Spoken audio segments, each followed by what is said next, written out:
Good afternoon, everyone. My name is Emma. I am going to take you through the basics of Digimap today. As you may know, it comprises a number of different collections. Some of you will have access to all those collections, and some of you will only have access to some of them, depending on what your institution subscribes to. I'm going to avoid too much detail and give you an overview of how each of the different functions works, rather than go through everything in minutiae. If you have questions at any point, please type them into the chat. I may get to them in the course of speaking anyway, but at the end of my little chat, we will go through the questions that you write down and we'll make sure they're all answered. If there is anything we cannot answer here and now, we will get back to you with the answer after the event. So I'm going to share my screen with you, and Denise, please let me know if you can't see what I'm sharing. Let me find Digimap there. So you should be able to see the Digimap screen now. Is that okay for everyone? Yes, we can see it. Fine. Yeah, great, lovely. Okay. So this is the Digimap homepage. I'm going to start right at the beginning and take you through the login process as well. Some of you will be familiar with this already, but for those who aren't, Digimap, as I said, comprises a number of different collections. You can see these along in the tabs along the top. They each have a different name. We also have some data sets that you can subscribe to that are contained within these collections, so you won't necessarily see them all listed up here. One example is the National Tree Map. If you are looking for the National Tree Map, you will find it within the Ordnance Survey collection. That doesn't have its own collection in its own right at the top, because it simply isn't worth our while spinning up another version just for the one data set. It's also much more appropriate that you see that data with the right backdrop and so on. So if you can't find something in this list along the top here, it's worth having a look to see whether it is in an existing collection elsewhere. So to log in, you need your university login details. Here you will find an option to choose the institution you're going to log in with. So some people have multiple hats. They do multiple courses. They work in one place, they study in another. So you may have different logins. You can type in your institution here. I'm going to pick the University of Edinburgh, which is where I am. You then enter your username and your password, and it will take you through your own login system and then bring you back to your to the Digimap homepage here. From here, you can then pick your collection. I'm going to start with the Ordnance Survey collection because that is the one that every institution that we have subscribes to. It's a sort of universal constant. The idea is that we have two different ways of using the services. The first one is an online application, and the second one is the web services. Web services, let's cover that very quickly. It is designed for feeding maps directly into another application. So it is a feed of maps, a WMS service. For those who know what WMS is, a web map service. If you are using something like QGIS or ArcGIS, you can take the URL for this, which is given here, and paste that into your application, and it will feed the maps in as a backdrop. So there is one of those for every collection. So you can see the web services appear on all of them here. So depending what kind of backdrop maps you want in your GIS application, you can use any one of those. You can also use those to feed into other Digimap collections, which I will show you in a bit. So the other option we offer is this online application here. So if you click on the OS Digimap there, you'll find you get the next screen, which is the main map on the right-hand side and the panel of tools down the left-hand side. This offers two major functions. One is the ability to make maps online, and the other is to download the raw data for you to use elsewhere in a GIS application, a CAD application, or whatever else you see fit. There are different types of data available, of course. Some of them are purely spatial, some of them come in spreadsheet form. So you'll find that the options are available depending on the data set you choose. The map is relatively straightforward to navigate. I have a scroll wheel on my mouse, so I can just zoom in and out like this, in and out. If you have a tablet or a touch screen, you can use the pinch zoom to zoom in and out as well. You'll notice that as the scale changes, your map also changes. This is because, of course, not every map is appropriate for every scale. If I tried to look at Northwich here at a scale of, say, 1 to 100 at this map, it would just look like a big grey blob.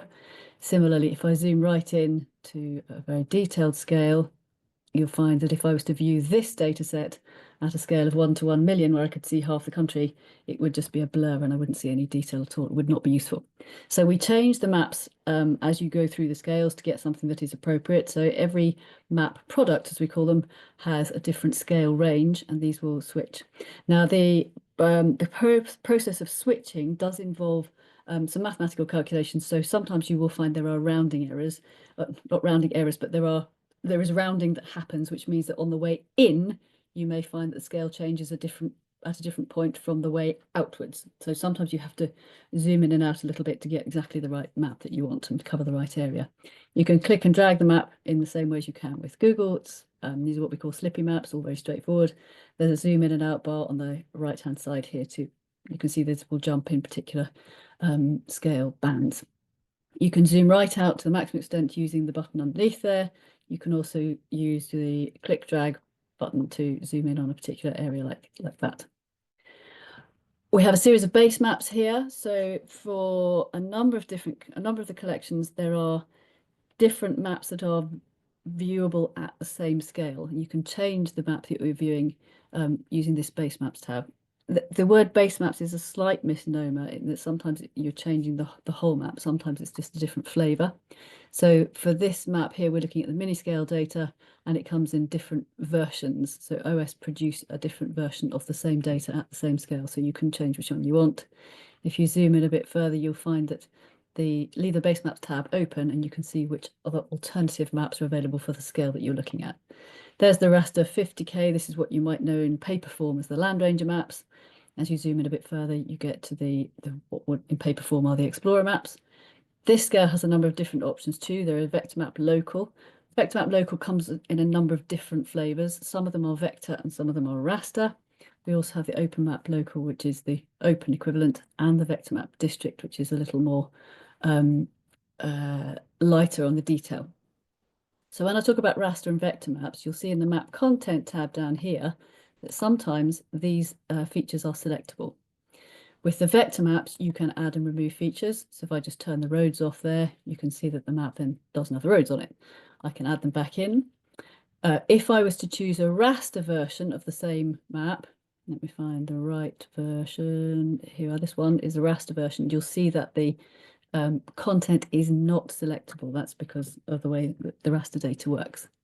So depending on which map you're looking at and which scale, sometimes you can customize the map and sometimes you can't. So the map content tab here in the left-hand side will allow you to customize or not. It also gives you an indication of what the different symbols mean. We've tried to use a sort of standardized version of the Ordnance Survey symbols wherever we can. It's very hard to replicate things exactly because it's hard to know what people expect, but we've tried to stick to as many conventions as we can so that people will recognize what's there. Moving further down this left-hand panel, we have an overview map here, which will give you a rough idea of where you sit in the country, which bit you're looking at the moment. We have the map content comes next. Below that, we have the ability to save maps.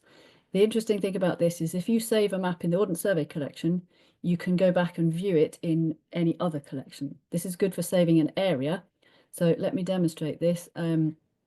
I have made a map previously here using the environment collection. So if I was to open this map now, it covers the same area, but because I made it using environment Digimap, it doesn't contain the environment Digimap data in the OS collection, but it means you can switch between the same areas in different collections relatively easily. Let me go back to the left-hand panel. We have a series of overlays available. This list of overlays will vary between collections, but it allows you to just add different features to the map here. So we have a series of grids, 1 kilometre, the 5 kilometre, and so on, 10 kilometre. We also have a series of boundary data, which comes from the boundary line data set. As you zoom in, you'll find that you can have the points of interest data. So some of these data sets are not appropriate for some scales, so they are grayed out like these larger grids here, if they would be useless at the scale at which you're looking at the moment. So points of interest data doesn't kick in until you're really quite zoomed in, because otherwise it would just be a big blurry mass of points. Similarly, the boundaries don't kick in until you are far enough out, because if you zoom in too much, the boundaries don't make any sense. You can't see them. The contours and the spot heights, this is less obvious on a map that already has the contours on it. Let's try the Open Map Local, and you can see the contours and spot heights appear there. And we can take those off. You can see that they're a bit a bit heavier. Slightly different scales, of course, which means why the contours don't necessarily align precisely. One layer is more detailed than the other. Interesting one here is the postcodes, that you can then see the postcodes as you zoom in. As you zoom out, the postcode boundaries dissolve into larger areas. So if you zoom right out, you get to see the postcode areas and districts. But if you zoom right in, let's zoom in on a very urban area, you can start to see that the individual postcodes themselves appear. You can change the base map to make those more or less obvious. The Open Map Local is a fairly pale backdrop map, so the postcodes become really obvious. But if you were to put in a more colourful base map, you can see it's a bit trickier to see them. Those are the overlays. We also have a series of drawing tools. Hang on, let me just turn those overlays off. There we go, otherwise it's confusing. We have a series of drawing tools here in the left-hand panel. These are fairly standard things. You can add points to it. I'm going to add a few random things just to demonstrate. You can add various pre-built shapes as well as free-form shapes. So I can just draw a shape that I like. You can select these and then you can edit the colors and styles of them as you go along. So let's add a red boundary to it, and you can see how my shape changes when I unselect it. You can then modify these. You can add labels, you can add text, you can draw a line. It's a simple click and double click to finish. If you want to draw multiple lines, just click and drag till you get to the end. You can add images and you can add a grid reference point here. So if you want to add a grid reference point for this, it will give you the full grid reference of the point at which you click. We also have a buffer tool here. There's a point buffer and a line buffer. You can select your radius, let's say 10 meters from this road. I can draw a line like this along the edge of the road, useful for things like flood zones or noise pollution zones or areas which one does not want to be within, and there it will draw me a 10-meter zone either side of the line that I've drawn. Similarly, with a point buffer, you can have a 10-meter point around a given point there, and you could maybe count whatever happens to be within that space and so on. I've drawn lots of random things here. If I wanted to delete them all, there are various different delete options on the left-hand side here. I can delete them all. I can delete on click, so just click one thing at a time and delete them. Or I can select a box and draw a select box like this. Oops. Ah, no, I can't apparently. Or I can delete them all. Note to self, need to have a look at that. That should work. There are some measurement tools here. We can measure distance and area. These will not appear on any printed output. If you want things to appear on the printed output, you need to use the drawing tools. The measurement tools are purely for measurement purposes. So you can draw a distance from here to here, double click, and you get a tooltip with the distance in meters. The left-hand panel will also give you the distance you've measured in both imperial and metric units. Same for areas. You can draw an area. Again, just click and drag to change direction and double click to finish your area. It will give you the area in kilometers squared and also in acres. If you're looking at a very large area, the units will change compared to you looking at a very small area as well. Let's delete all those measurements there so they disappear. We have access to the Geograph image database. Geograph is a website that was set up to try and take a photograph of every 1 kilometre square in the country. I don't think it's entirely complete yet, although it is always a work in progress. And many places have been photographed more than once over time. But we hook into the database so that you can search the tags on it for particular values. We don't tag the photographs. They are tagged by the people who upload the photographs to Geograph, but you can search them. So sometimes you might need to be a bit creative about the search terms you use in order to identify something you think might be there. Church is quite an interesting example because some people may tag their photographs as church, but some people may tag them as place of worship. You might find that place of worship is an all-encompassing term, which may also include things like mosques and synagogues and gurdwaras and so on. It doesn't have to be just a church. So be a little creative about the search terms you use with that. As you zoom in, of course, you can start to see the individual locations the photographs appear. Click on the little camera icon and you get a thumbnail. Click on the thumbnail, you get the full photograph. It does come with a degree of metadata underneath it, so things like the location and the photographer, the date the photograph was taken. You can also link directly to the Geograph website as well. I would warn you that the Geograph website hasn't been updated in a while, so it can be a bit tricky to navigate. It's slightly complicated.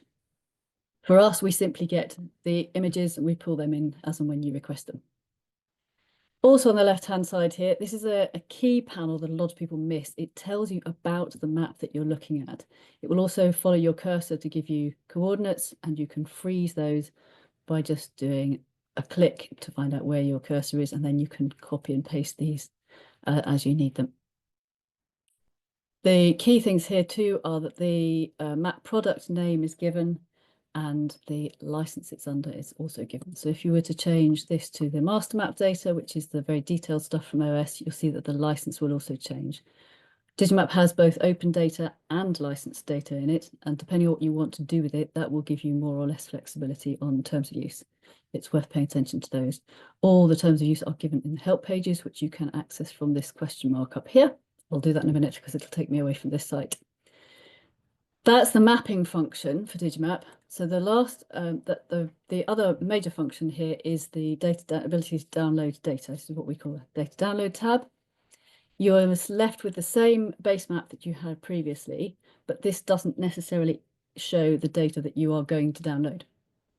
So the principle here is that you find your area of interest. So let me say I want to download, let's see if I can download Edinburgh Castle because it's quite a useful area to show. So as I zoom in, you'll see that I can get the detailed data of Edinburgh Castle. I then need to select the area that I want. I can do this using a number of different tools, either drag a box like that, or I can use a freehand polygon like this. It will overwrite it that way. I can either use a set of coordinates too, which will give me a box to enter the bottom left, top right coordinates, or I can use, the get the coordinates of the selected area that I've already got on the screen, or I can get the coordinates of the whole map window to edit. I can also use the select visible area, which will select everything I can see on my screen.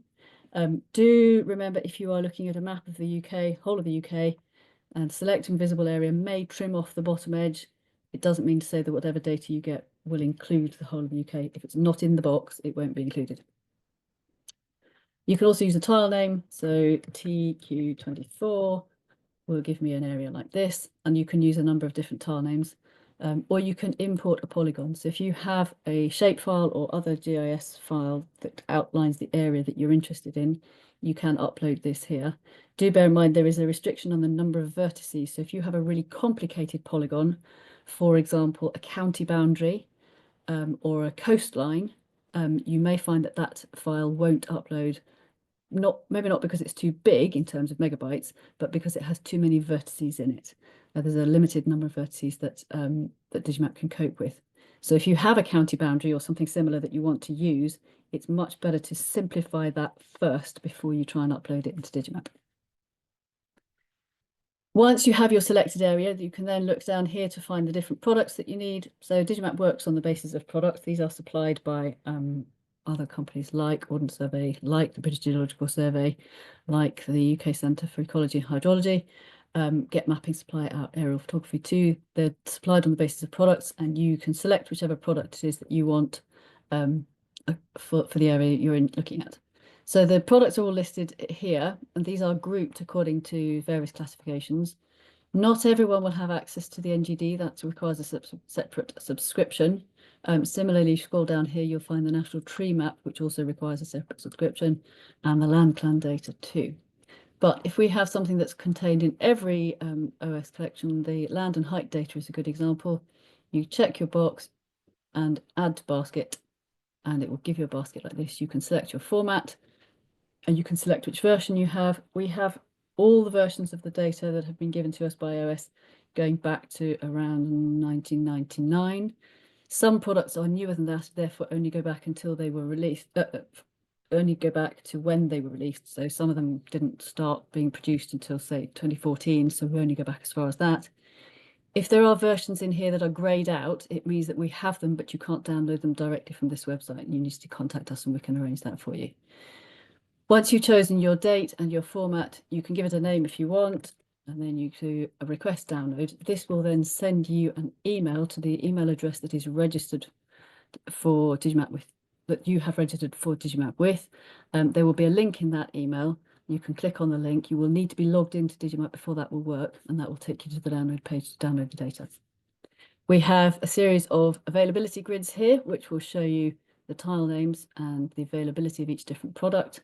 So you'll see that for the OS collection, pretty much every product is available for the whole country. But for other collections, which I'll show you in a minute, the coverage is not as universal.